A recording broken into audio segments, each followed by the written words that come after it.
or the pickled pig feet, but never snow-covered pig's feet.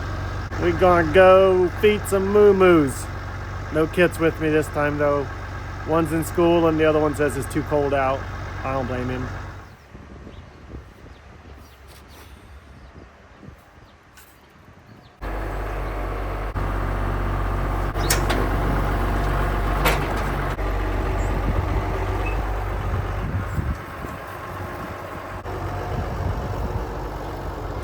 Take this extra hay rack up there because we're going to be on a little road trip out of town. One more hay rack up here will help these guys better.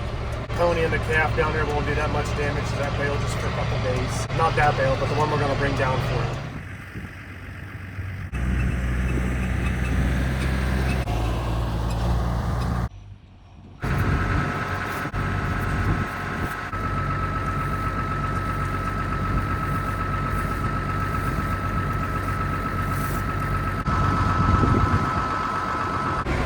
Must have been hungry. They came up to meet me this time. Most of them have survived the winter really well. There's a couple of them that are getting a little bit rough looking, but I got brown one right there. Just kidding, there's a whole bunch of them right there. Two of them are kind of rough looking. I think the one's got some dairy mixed in her background. The rest of them all doing good. We've had a lot of winter this winter. We've had like more winter than normal.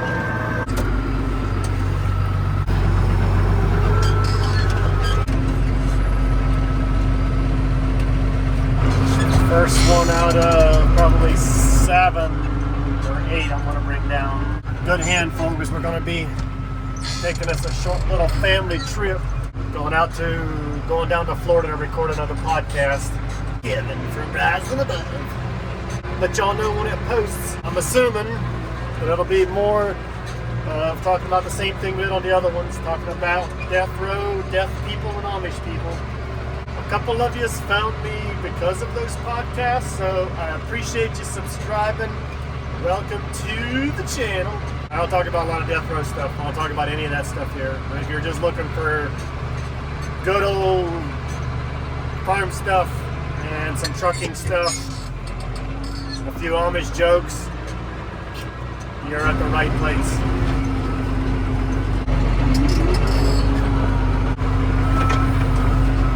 Going to be running really close on hay this year.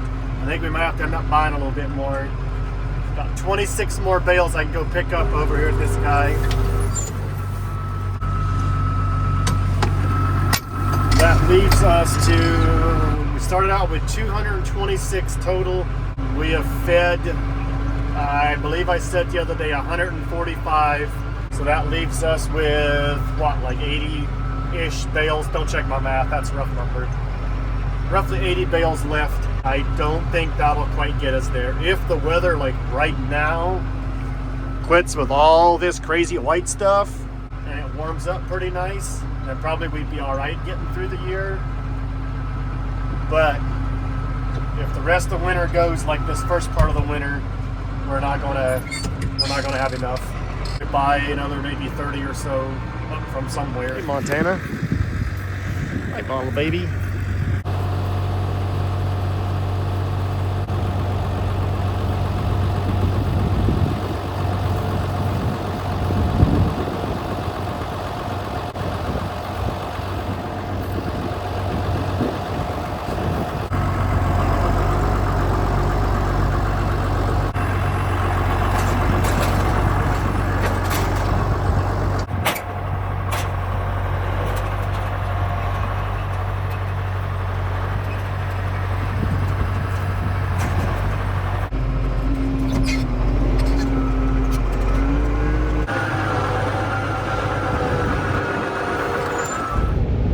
It's self-driving.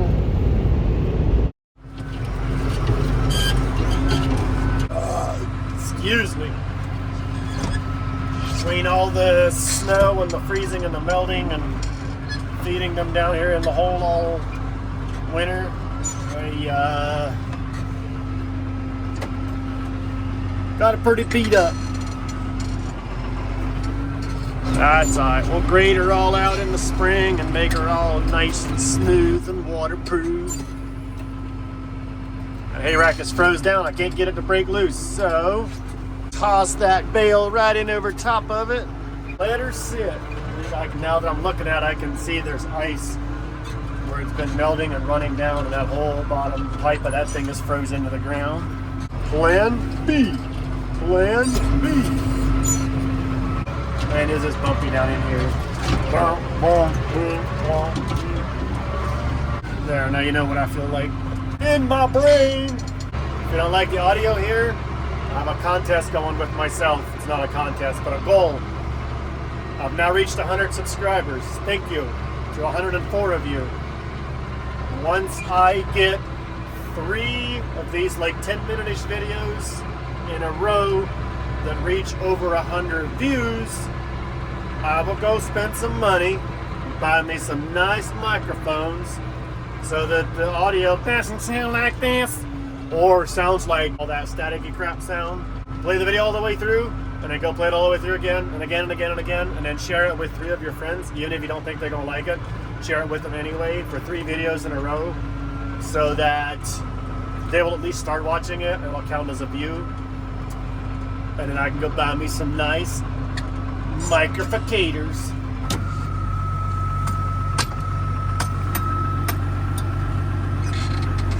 Don't have any hay racks for these, so they just gonna have to sit out by the good old lonesome. The cows about 5 seconds before they'll destroy those. They really like them bales with no racks around them. That makes 1, 2, 3, 4, 5, 6, 7, 8, 9 bales. Let's go drive around the herd real quick and see if anybody's bagging up. They're bagging up a little bit, but not enough to have to worry about them spitting out any babies soon. That big old black thing there in the middle is just starting to bag up.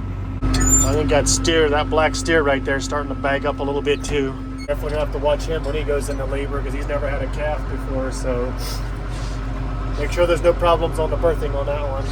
Let's see, should be a couple of 4 of them, I believe. It'll be first time heifers out here. There's one of them right there, that 90, or maybe it's just 9.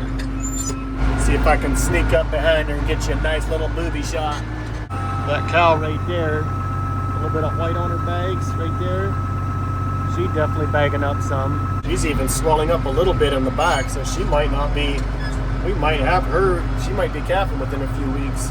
That's another first time heifer there. Can't see it in the video, but she is also bagging up. They're starting to bag up, Stay tuned for baby moo-moos hitting the ground. That one walking away and this one over here both be first time heifers.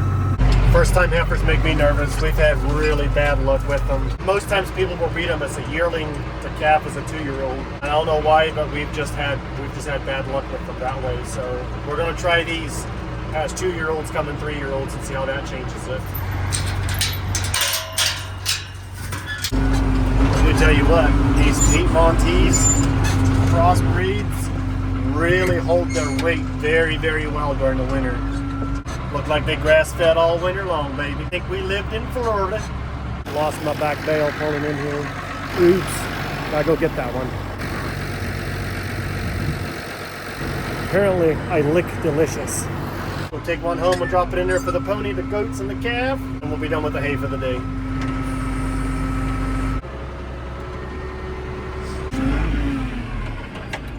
Beautiful silence when you first shut off a diesel engine.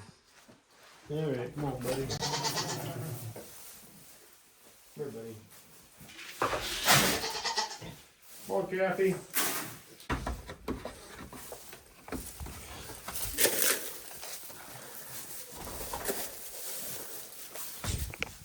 Like my very expensive goat feeding goat grain pans.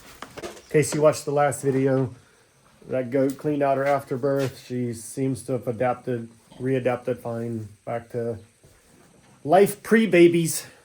All right, I shoved 3 hay bags, so one's hidden in the corner. In there for the goats to get them through a couple days. Off their last little bit of water. And then this night's a wrap. So, appreciate you watching along. Merry Christmas. See us on the next one.